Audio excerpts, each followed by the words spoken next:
Hi guys, and here we go. I'm going to read you the first part of Living with the Headless Mule. I'm going to do it on the Kindle version because I don't have any printed copies yet. So here we go. Chapter 1, Teresa Returns, 8th of October 2016. It's okay, said Teresa. She needs time to get used to this stranger. She'll be fine, said William. The car is this way. Teresa looked around the airport terminal. It looked different from the last time she'd been there. On that occasion, she'd be fleeing England and abandoning her daughter. It had taken her 2.5 years before she could accumulate the money to return, and in that time, despite frequent conversations on Skype, her daughter had almost forgotten who she was. It's just shyness, said William, aware of Teresa's disappointment. How's your wife? Teresa asked about William's second wife, Jennifer, the bitch whom he chose over her. She just popped to the shop to get something for Annabel. She's getting hungry. We were waiting longer than we expected. Yeah, sorry about that, said Teresa. But she felt she was not responsible for a delayed flight. She wasn't flying the plane. Thanks for picking me up. That's okay. The tube with luggage can be a nightmare. Are you okay with that? William saw that Teresa was struggling with her bag. Yes, I'm fine, she lied. The wheels have a mind of their own. Ah, there she is. Teresa followed William's gaze to where Jennifer, his wife, was exiting from a shop with a carrier bag, which looked like it was crammed to the limit with sandwiches, crisps, and drinks. Ah, so she's here, Jennifer said as she approached. They have nothing healthy in there. I got sandwiches and orange juice, and if you don't like the flavour of the sandwiches, then you'll have to lump it. Jennifer directed this last comment towards Annabel, who just buried her head deeper into her father's neck. Put her down, said Jennifer. She's not a baby. Teresa tried to smile, but Jennifer had reminded Teresa of every reason she hated this woman, who stole her husband and daughter. Well, shall we go? Yes, the car is this way, said William, putting Annabel down and taking her hand. Teresa was pleased that for the drive from the airport she was able to sit in the back seat with Annabel. At first, her daughter eyed her with suspicion, but warmed to her. Look at the sheep, said Teresa, pointing to the side of a reservoir where there were many of the white woolly creatures grazing on the green grass. Teresa had forgotten how green England was. There's a farm near where we live where Daddy took me to see some sheep, Annabel said with enthusiasm. Oh, yes. Tell me about it. They have lots of different animals, and they have a riding school. Daddy says that if I'm good when I'm old enough, he might get me riding lessons. Would you like to see it? Teresa nodded. Daddy, can we take her to see the horses at the farm? Can we, please? We'll have to see, came the answer, but not from William. The answer came from his new wife in the passenger seat.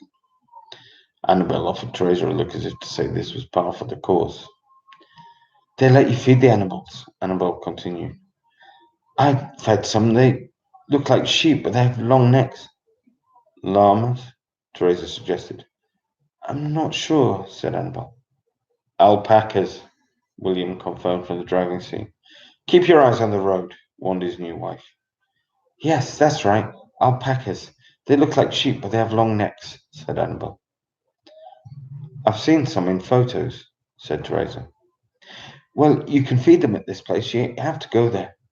Annabel offered a nervous glance towards the passenger seat to see whether there would be another interjection.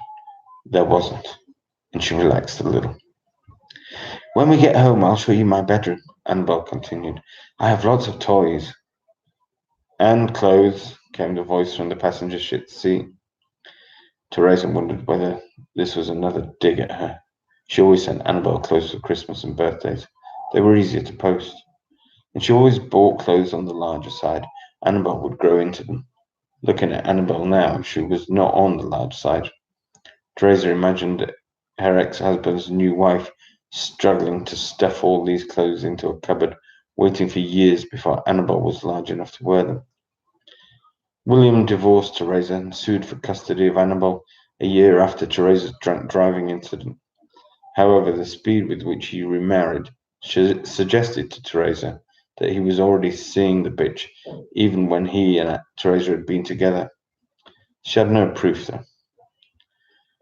"You're growing up," Teresa said to Annabel, and then cringed. That was what an elderly aunt would say. Annabel just smiled. "I'll be 8 in December," Annabel announced with confidence. "Yes," said Teresa. "We should visit Hamley's while I'm here, and you can choose your birthday present." "What's Ham?" "Hamley's. It's the largest toy shop in London, possibly in the world." Annabel wriggled with excitement. "Can she, Daddy? Can she take me to Can she take me to the toy shop?" "We'll see," came the answer from the passenger seat. "Let's see," said Teresa. "If we have time, we'll go. But either way, I'll let you choose your birthday present." "But it's only October." "But I won't see you again before January, and it will save me from posting more clothes from Brazil." Teresa smiled. "Yeah." Annabel made a fist and pulled her arm back in a victorious gesture. "I'm on holiday next week. It's half term. Any idea what you might like for your birthday?" Annabel sank deep into contemplation. As William pulled up outside his house, Teresa's heart sank to see that his mother, her ex-mother-in-law, was waiting for them on the doorstep. It was October. Didn't the old witch feel any cold? As soon as Teresa let her out of the car, Annabel ran up to greet her grandmother, who whisked her inside out of the cold into the central heating. Jennifer left William to help Teresa get her bag out of the car while she swept along the front path to the house.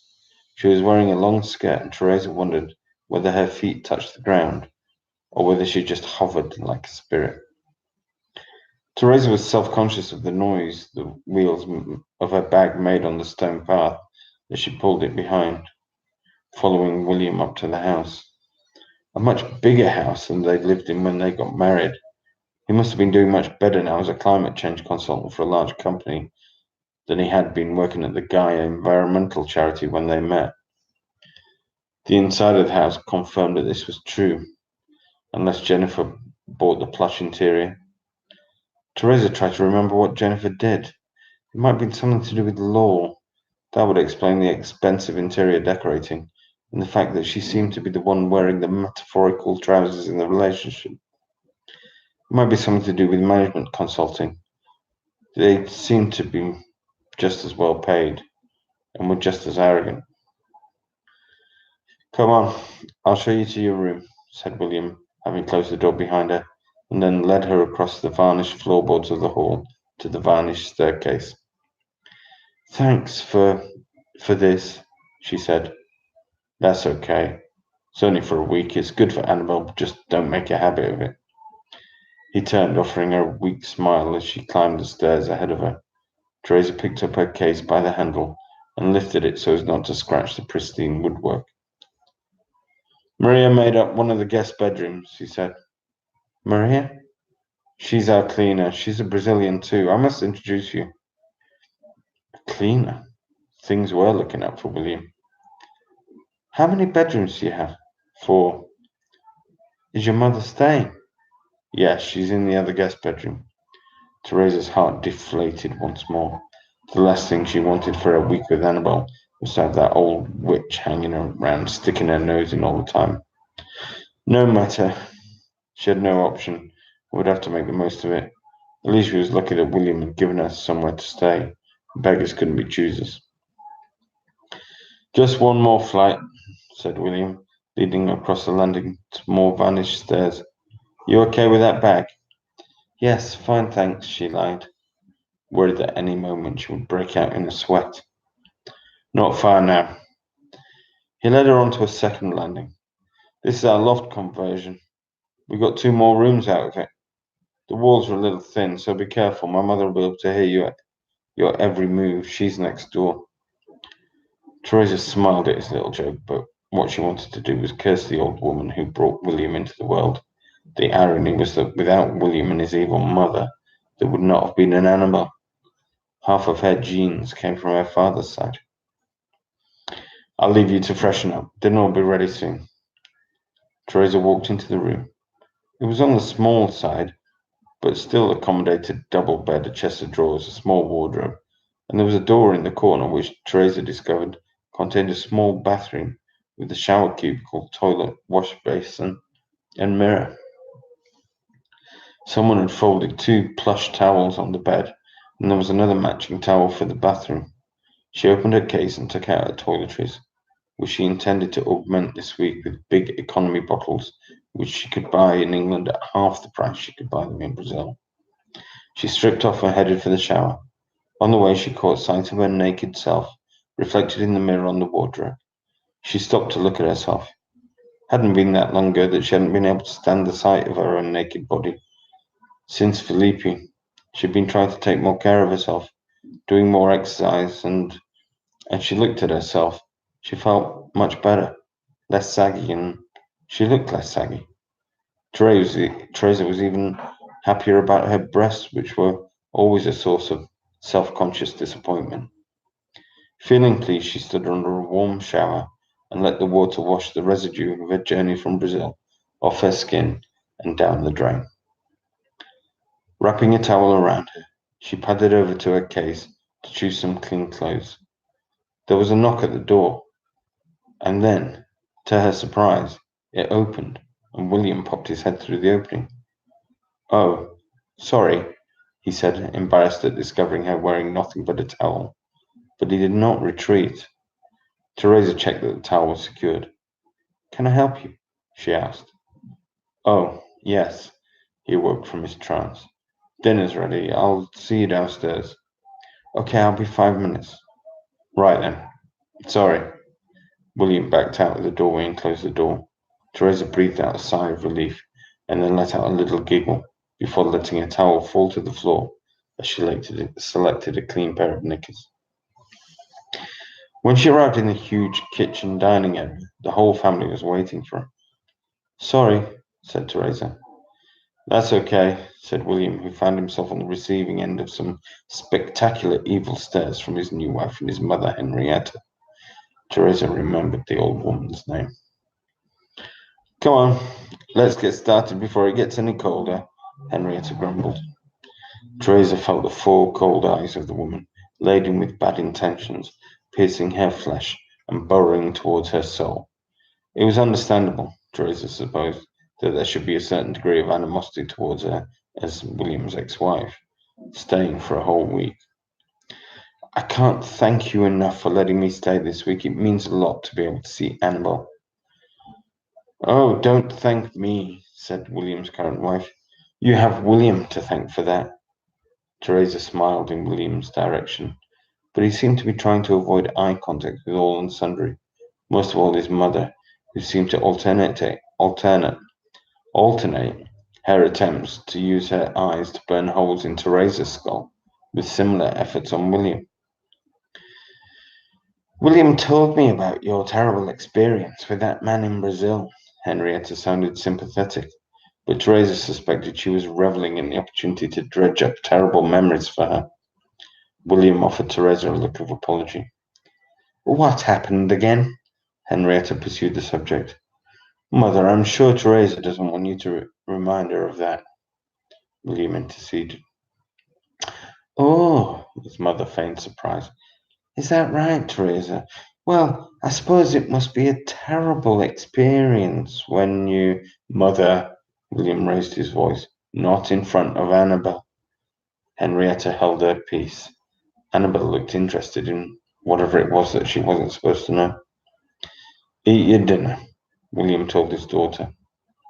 Teresa focused on her plate, as if William had also directed his comment at her. His mother achieved her aim of filling Teresa's mind with the events of that terrible night. The struggle, police, trial, endless questions, nightmares, which still haunted her sleep. She watched Annabelle eating and tried to put the thoughts out of her head. Then she noticed something. She looked at Annabelle's plate. then at her own, then at William's, his wife's, and mother's. Teresa looked once more at the chicken on her plate, then at the chicken on William's. "I thought you were vegetarian," she said at last. "We're flexitarian now," William said, with what Teresa thought might be a little embarrassment. "Flexitarian? What's that?" "It means I'm vegetarian most of the time, but sometimes I eat meat." Teresa stared at him in amazement. He reminded her of all those traumatic moments spent trying to find something for William to eat, especially when he went through his vegan phase. The criticism she suffered if William found something in the cupboard which wasn't vegetarian, organic, or fair trade. Teresa barely touched the flesh of a dead animal in the time she spent with him. One of the first things she did when she returned to Brazil was stuff her face with as much meat as possible, especially the delicious shredded pork sandwiches, pernil. Everything seemed so good for Brazil back in 2014. They were about to host the World Cup. The Rio Olympics were on the way. Pre-sal oil reserves would bring a lot of wealth and prosperity to the country. There was a general sense of optimism. 2 years later, the Rio Olympics ended and the mood changed. The politicians impeached the Brazilian president Dilma Rousseff.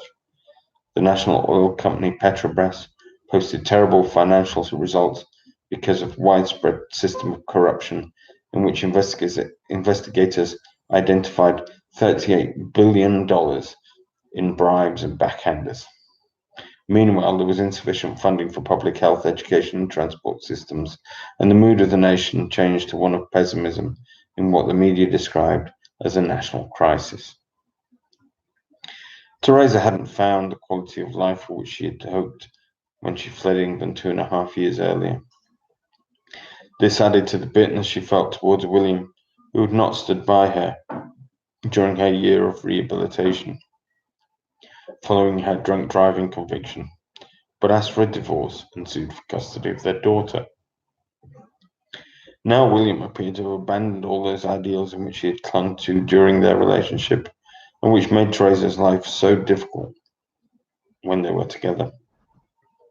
She watched William stuffing a piece of chicken into his mouth, and she wished he would choke on it, after everything she had to swallow when they were married.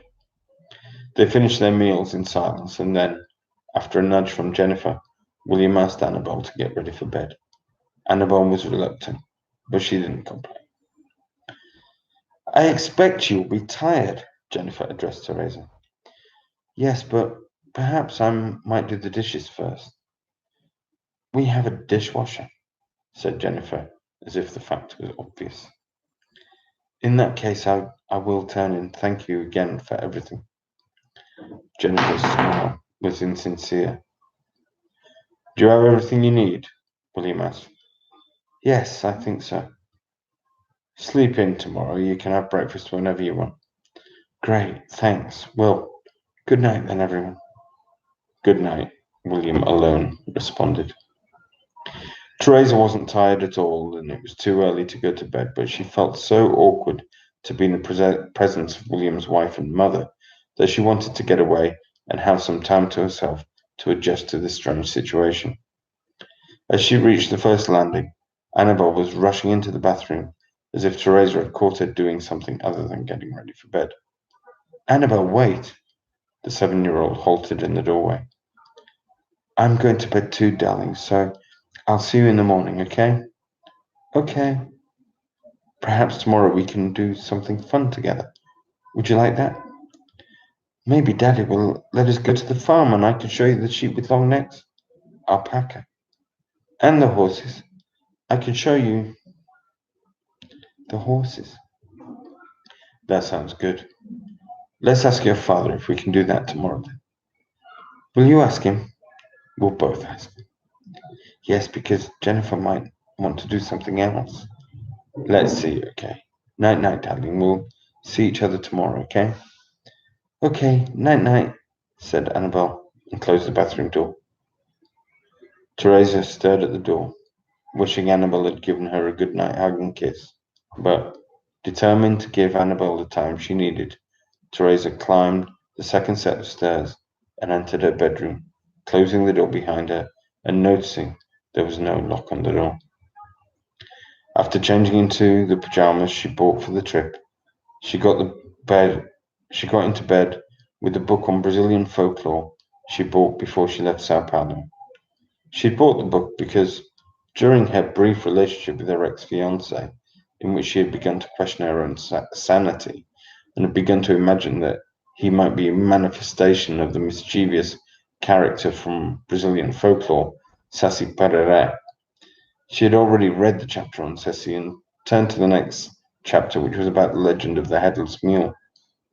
The legend was about the ghost of a woman who had been cursed by God for fornicating with a priest in a church. The curse turned her into a fire-spewing headless mule, which galloped through the countryside from Thursday sundown to Friday sunrise. Teresa's body clock was still 2 hours behind in Brazil. She put her book down, turned off the light, and rested her head on the pillow. Teresa! Teresa! Teresa woke in panic, wondering whether she'd locked the gate and both locks on the door. Had anyone got into the flat? Had he got into the flat? She heard his voice. She sat up straight and looked around. It was then that she realized where she was. She was breathing rapidly, and, on touching her face, she realized she was sweating. As she closed her eyes, she could still see the same black silhouette she had awoken to last April, a silhouette of her fiancé, just before he tried to suffocate her with a pillow. The memory left her breathless, and she tried not to think about how it ended, the knife sticking out of his temple, blood dripping down the side of his face and onto the floor. His eyes haunted her, the look of disbelief on his face as he slumped on the floor with the knife protruding from his head while Teresa called the police. And that's the end of the first chapter of Living with the Headless Mule. If you would like to hear more of Living with the Headless Mule, then click on the subscribe and the little bell thing for notifications, wherever that is. I'll have to learn where that is at some point. And subscribe to this channel because I read excerpts from all of these books, plus Living with a Headless Mule. And there's lots on there already if you're new to this, so you can catch up. And as I say, subscribe and get the notifications so that you can find out when the next reading is coming up. Okay, hope you enjoyed that. And that's it for now. See you next time. Bye.